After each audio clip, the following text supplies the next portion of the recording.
Olá, muito prazer. Eu me chamo Ludmila. Seja muito bem-vindo a mais um dia do nosso plano de leitura da Bíblia. Hoje nós estamos no dia 296 e faremos a leitura dos capítulos 5, 6 e 7 do livro de Marcos. Então vamos lá, capítulo 5. A cura de um endemoniado. Eles atravessaram o mar e foram para a região dos Gerazenos. Quando Jesus desembarcou, um homem com um espírito imundo veio dos sepulcros a seu encontro. Esse homem vivia nos sepulcros, e ninguém conseguia prendê-lo, nem mesmo concorrentes, pois muitas vezes lhes haviam sido acorrentados pés e mãos, mas ele arrebentara as correntes e quebrara os ferros de seus pés. Ninguém era suficientemente forte para dominá-lo. Noite e dia ele andava gritando e cortando-se com pedras entre os sepulcros e nas colinas.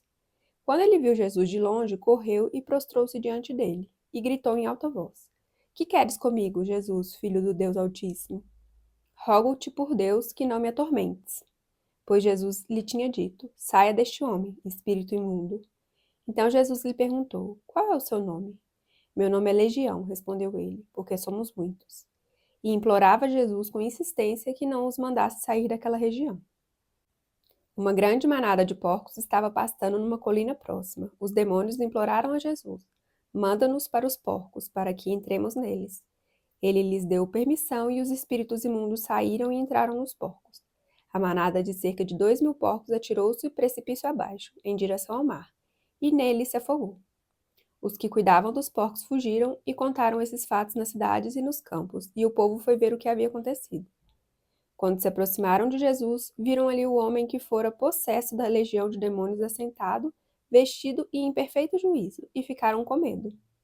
Os que estavam presentes contaram ao povo o que acontecera ao endemoniado, e falaram também sobre os porcos. Então o povo começou a suplicar a Jesus que saísse do território deles. Quando Jesus estava entrando no barco, o homem que estivera endemoniado suplicava-lhe que o deixasse ir com ele. Jesus não o permitiu, mas disse: Vá para casa, para a sua família, e anuncie-lhes quanto o Senhor fez por você e como teve misericórdia de você. Então aquele homem se foi e começou a anunciar em Decápolis o quanto Jesus tinha feito por ele. Todos ficavam admirados. O poder de Jesus sobre a doença e a morte. Tendo Jesus voltado de barco para outra margem, uma grande multidão se reuniu ao seu redor, enquanto ele estava à beira do mar. Então chegou ali um dos dirigentes da sinagoga, chamado Jairo. Vendo Jesus, prostrou-se aos seus pés e lhe implorou insistentemente: Minha filhinha está morrendo. Vem, por favor, e impõe as mãos sobre ela, para que seja curada e que viva. Jesus foi com ele. Uma grande multidão o seguia e o comprimia. E estava ali certa mulher que havia 12 anos vinha sofrendo de hemorragia. Ela padecera muito sob o cuidado de vários médicos e gastara tudo o que tinha, mas em vez de melhorar, piorava. Quando ouviu falar de Jesus, chegou por trás dele, no meio da multidão, e tocou em seu manto, porque pensava: se eu tão somente tocar em seu manto, ficarei curada. Imediatamente cessou sua hemorragia e ela sentiu em seu corpo que estava livre do seu sofrimento. No mesmo instante, Jesus percebeu que dali havia saído poder. Virou-se para a multidão e perguntou: Quem tocou em meu manto? Responderam seus discípulos: Vês a multidão aglomerada ao teu redor e ainda perguntas: Quem tocou em mim? Mas Jesus continuou olhando ao seu redor para ver quem tinha feito aquilo. Então a mulher, sabendo o que lhe tinha acontecido, aproximou-se, prostrou-se aos seus pés e, tremendo de medo, contou-lhe toda a verdade. Então ele lhe disse: Filha, a sua fé a curou. Vá em paz e fique livre do seu sofrimento. Enquanto Jesus ainda estava falando, chegaram algumas pessoas da casa de Jairo, o dirigente da sinagoga. Sua filha morreu, disseram eles. Não precisa mais incomodar o mestre. Não fazendo caso do que eles disseram, Jesus disse ao dirigente da sinagoga: Não tenha medo, tão somente creia. E não deixou ninguém segui-lo, senão Pedro, Tiago e João, irmão de Tiago. Quando chegaram à casa do dirigente da sinagoga, Jesus viu um alvoroço com gente chorando e se lamentando em alta voz. Então entrou e lhes disse: Por que todo esse alvoroço e lamento? A criança não está morta, mas dorme. Mas todos começaram a rir de Jesus. Ele, porém, ordenou que eles saíssem, tomou consigo o pai e a mãe da criança e os discípulos que estavam com ele e entrou onde se encontrava a criança. Tomou-a pela mão e lhe disse: Talita, cumi, que significa menina, eu ordeno a você, levante-se. Imediatamente a menina, que tinha 12 anos de idade, levantou-se e começou a andar. Isso os deixou atônitos. Ele deu ordens expressas para que não dissessem nada a ninguém e mandou que dessem a ela alguma coisa para comer. Capítulo 6. Um profeta sem honra. Jesus saiu dali e foi para sua cidade, acompanhado dos seus discípulos. Quando chegou o sábado, começou a ensinar na sinagoga, e muitos dos que o ouviam ficavam admirados. De onde lhe vêm essas coisas? Perguntavam eles. Que sabedoria é essa que lhe foi dada? E estes milagres que ele faz? Não é este o carpinteiro, filho de Maria e irmão de Tiago, José, Judas e Simão? Não estão aqui conosco as suas irmãs? E ficavam escandalizados por causa dele. Jesus lhes disse: Só em sua própria terra, entre seus parentes e em sua própria casa, é que um profeta não tem honra. E não pôde fazer ali nenhum milagre, exceto impor as mãos sobre alguns doentes e curá-los. E ficou admirado com a incredulidade deles. Jesus envia os 12. Então Jesus passou a percorrer os povoados ensinando, chamando os 12 para junto de si. Enviou-os de dois em dois e deu-lhes autoridade sobre os espíritos imundos. Estas foram as suas instruções. Não levem nada pelo caminho, a não ser um bordão. Não levem pão, nem saco de viagem, nem dinheiro em seus cintos. Calcem sandálias, mas não levem túnica extra. Sempre que entrarem numa casa, fiquem ali até partirem. E se algum povoado não os receber, nem os ouvir, sacudam a poeira dos seus pés quando saírem de lá, como testemunho contra eles. Eles saíram e pregaram ao povo que se arrependesse. Expulsavam muitos demônios e ungiam muitos doentes com óleo e os curavam. João Batista é decapitado. O rei Herodes ouviu falar dessas coisas, pois o nome de Jesus havia se tornado bem conhecido.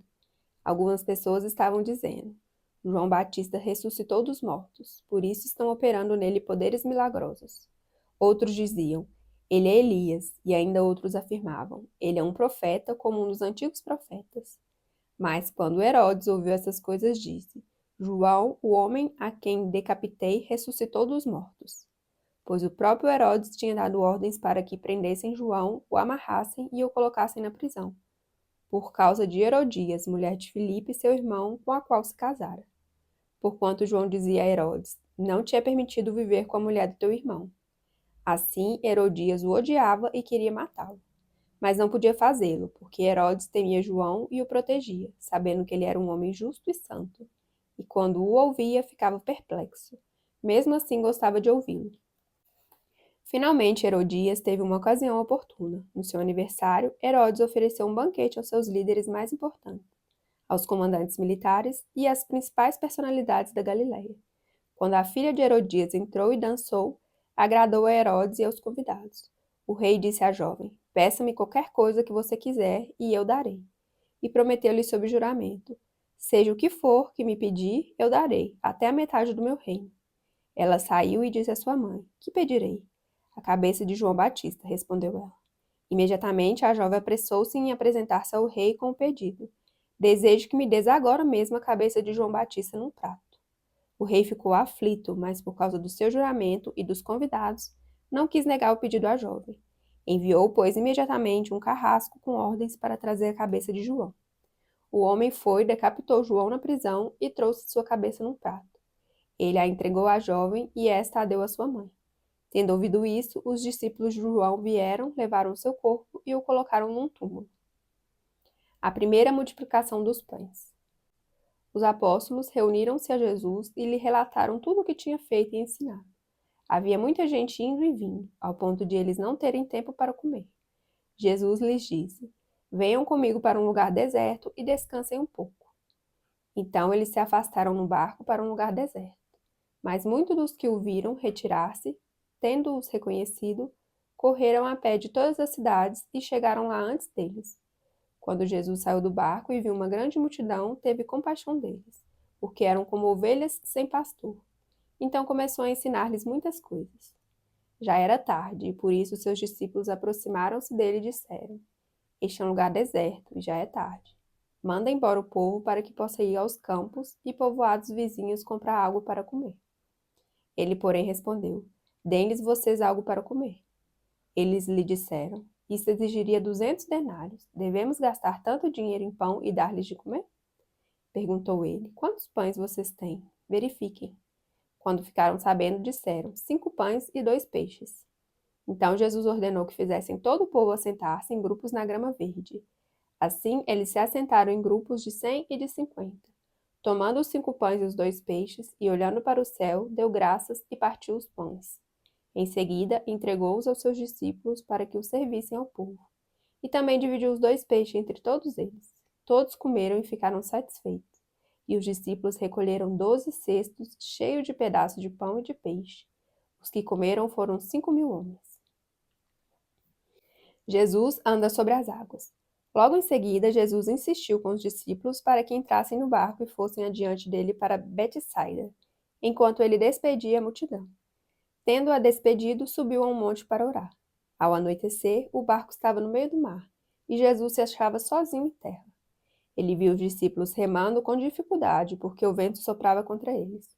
Alta madrugada, Jesus dirigiu-se a eles, andando sobre o mar, e estava já a ponto de passar por eles. Quando o viram andando sobre o mar, pensaram que fosse um fantasma. Então gritaram, pois todos o tinham visto e ficaram aterrorizados.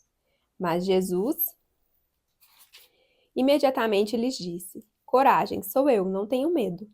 Então subiu no barco para junto deles e o vento se acalmou.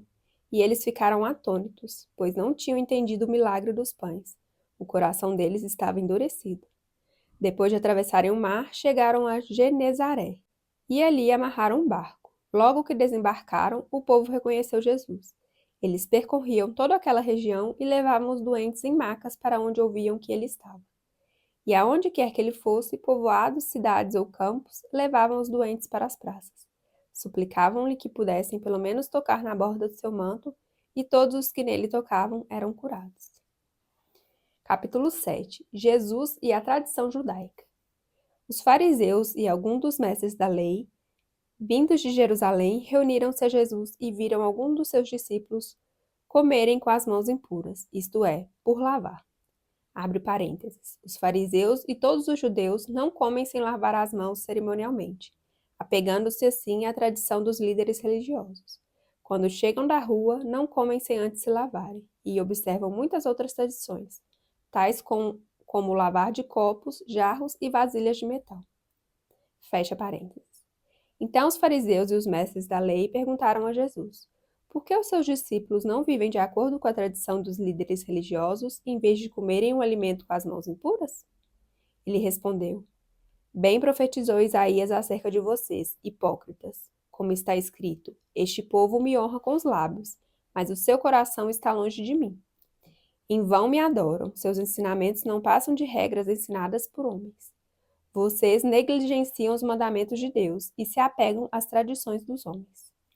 E disse-lhes: vocês estão sempre encontrando uma boa maneira de pôr de lado os mandamentos de Deus, a fim de obedecerem às suas tradições. Pois Moisés disse: honra teu pai e tua mãe, e quem amaldiçoar seu pai ou sua mãe terá que ser executado. Mas vocês afirmam que se alguém disser a seu pai ou sua mãe: qualquer ajuda que vocês poderiam receber de mim é corbá, isto é, uma oferta dedicada a Deus, vocês o desobrigam de qualquer dever para o seu pai ou sua mãe. Assim, vocês anulam a palavra de Deus, por meio da tradição que vocês mesmos transmitiram, e fazem muitas coisas como essa. Jesus chamou novamente a multidão para junto de si e disse: ouçam-me todos e entendam isto. Não há nada fora do homem que, nele entrando, possa torná-lo impuro. Ao contrário, o que sai do homem é que o torna impuro. Se alguém tem ouvidos para ouvir, ouça. Depois de deixar a multidão e entrar em casa, os discípulos lhe pediram a explicação da parábola. Será que vocês também não conseguem entender? Perguntou-lhes Jesus. Não percebem que nada que entre no homem possa torná-lo impuro? Porque não entra em seu coração, mas em seu estômago, sendo depois eliminado. Ao dizer isso, Jesus declarou puro todos os alimentos. E continuou: o que sai do homem é que o torna impuro, pois do interior do coração dos homens vêm os maus pensamentos, as imoralidades sexuais, os roubos, os homicídios, os adultérios, as cobiças, as maldades, o engano, a devassidão, a inveja, a calúnia, a arrogância e a insensatez. Todos esses males vêm de dentro e tornam um homem impuro. Uma mulher, Ciro-fenícia, demonstra fé. Jesus saiu daquele lugar e foi para os arredores de Tiró e de Sidom. Entrou numa casa e não queria que ninguém soubesse. contudo não conseguiu manter em segredo a sua presença. De fato, logo que ouviu falar dele, certa mulher, cuja filha estava com um espírito imundo, veio e lançou-se aos seus pés. A mulher era grega, Cirofenícia, de origem, e rogava a Jesus que expulsasse de sua filha o demônio. Ele lhe disse: Deixe que primeiro os filhos comam até se fartar, pois não é correto tirar o pão dos filhos e lançá-lo aos cachorrinhos. Ela respondeu: Sim, senhor, mas até os cachorrinhos, debaixo da mesa, comem das migalhas das crianças. Então ele lhe disse: Por causa dessa resposta, você pode ir. O demônio já saiu da sua filha. Ela foi para casa e encontrou sua filha deitada na cama e o demônio já a deixara. A cura de um surdo e gago. A seguir, Jesus saiu dos arredores de Tiró e atravessou Sidom, até o mar da Galileia e a região de Decápolis. Ali, algumas pessoas lhe trouxeram um homem que era surdo e mal podia falar, suplicando que ele impusesse as mãos. Depois de levá-lo à parte, longe da multidão, Jesus colocou os dedos nos ouvidos dele. Em seguida, cuspiu e tocou na língua do homem. Então voltou os olhos para o céu e, com um profundo suspiro, disse-lhe: Efatá, que significa abra-se. Com isso, os ouvidos do homem se abriram, sua língua ficou livre e ele começou a falar corretamente. Jesus ordenou-lhes que não o contassem a ninguém. Contudo, quanto mais ele os proibia, mais eles falavam. O povo ficava simplesmente maravilhado e dizia: Ele faz tudo muito bem, faz até o surdo ouvir e o mudo falar. Finalizamos então a leitura do dia. Muito obrigada pela sua companhia. Fique com Deus e até amanhã. Tchau, tchau.